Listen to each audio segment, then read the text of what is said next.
Hey guys, good morning. So for today, we are checking out this new Jimjilbang place in Parañaque near MOA area. It's actually a Chinese Jimjilbang. It's a Chinese spa.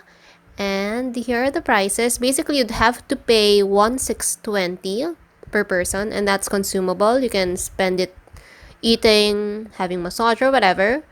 And for today, I'll be having a massage. I think Chris is going to be enjoying the wet sauna.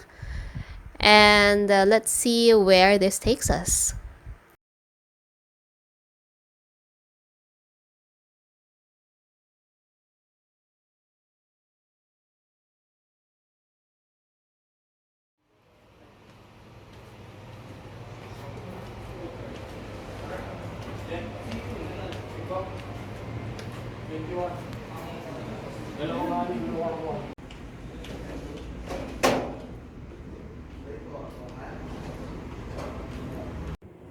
Hey guys, so I'm here today at Golden Age Health Spa. This is in Parañaque, and it's like a Korean Jimjilbang facility. So today, right now, I'm actually booked for a massage. Meron silang iba-ibang massage. The rate is like you have to pay 1,680 and it's consumable. So you can use that for a massage or for jacuzzi or whatever, or food, whatever. So for today, I wanted to have myself some good old massage. I booked a Thai massage. Tapos parang may ibang rate siya kung Filipino therapist, kung foreign national yung therapist. So, I'm in the room. I'm just waiting for the therapist. And later, I'll take you around.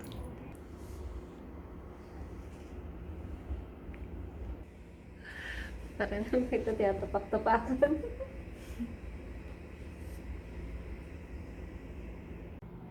Hey guys, so I just finished my massage. It was a 90-minute massage.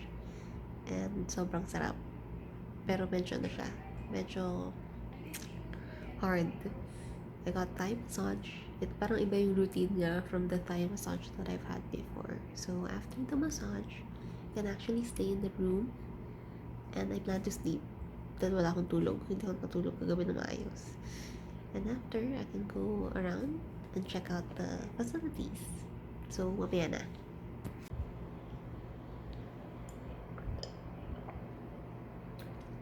Comes with a free tea. Hey! So, we're checking out the sleeping pods. Ayan, sleeping pod. Sleeping pod.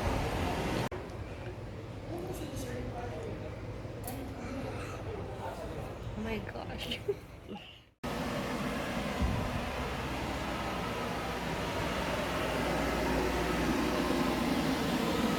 And we're checking the restaurant.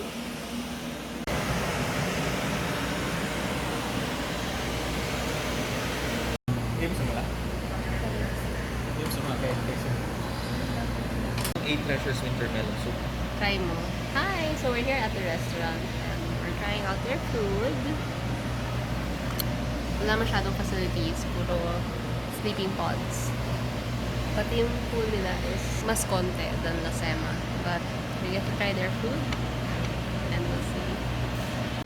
Hey guys, thank you so much for watching. I hope you've enjoyed this video. Don't forget to hit thumbs up and subscribe to my channel. Don't forget to follow me on my social media accounts and I'll see you in my next video. Bye!